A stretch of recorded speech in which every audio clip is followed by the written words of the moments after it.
દબગાઈ આવી સામે હારીજ પોલીસે પત્રકાર પર કર્યો હુમલો। હારીજ પોલીસ સ્ટેશનમાં ફરજ બજાવતા લાલભાઈ નાડોદાએ કર્યો હુમલો। હારીજ તાલુકામાં પત્રકાર તરીકે ફરજ બજાવતા વિનોદ ઠાકરને માર્યો ઢોરમાર। ખાનગી ન્યૂઝ ચેનલમાં રિપોર્ટર વિનોદ ઠાકર બંને પગે છે હેન્ડીકેપ। પત્રકાર વિનોદ ઠાકર ગત મોડી રાત્રે હારીજમાં થયેલ માથાકૂટ બાબતે ગયા હતા પોલીસ સ્ટેશન વિગત લેવા। હારીજ પોલીસ સ્ટેશનમાં કોન્સ્ટેબલ તરીકે ફરજ બજાવતા લાલભાઈ નાડોદા દ્વારા મરાયો ઢોરમાર। હવે પોલીસ સ્ટેશનમાં વિગત લેવા જતાંય પણ પોલીસ કરી રહી છે પત્રકાર પર હુમલા। કોઈપણ વ્યક્તિના રીતે માર મારવાની કોણે આપી કોન્સ્ટેબલને છૂટ? વિનોદ ઠાકરને ઢોરમાર મારતા સારવાર અર્થે 108માં હોસ્પિટલ ખસેડવામાં આવ્યો। પાટણ જિલ્લામાં બેફામ ધમધમી રહ્યા છે દેશી તેમજ વિદેશી દારૂના અડ્ડા। પોલીસ બુટલેગરોને છાવરી રહી છે।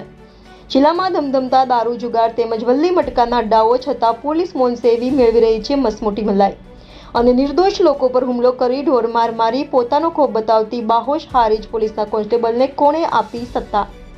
Reporter Raju Joshi, India 24 news, Harij, Patan.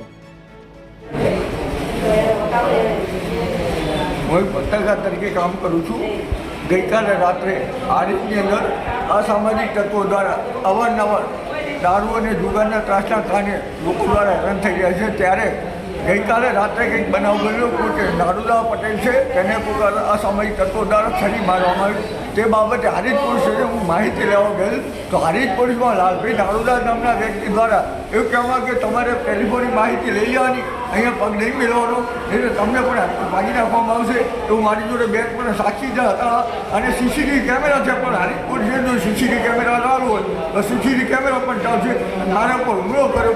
હાલ અહીંયા જોઈ શકો છો કે આ લોહી, અહીંયા લોહી, આ મારા મોઢામાં લોહી અને અહીંયા લોહી જોઈ શકો છો અને હુમલા કરવામાં આવશે। પોલીસ દ્વારા એવું કહેવામાં આવશે કે અમે બધી જોડે હટાવીએ છીએ તો તમારે આ બાબતે કોઈ માહિતી આપવા કંઈ બોલવાનું નહીં અને તમારે જે જુઓ તે ટેલિફોનની બાજુ અને લાલાભાઈ નાડુદા કરી કંઈક સભી તાલુકાને છે।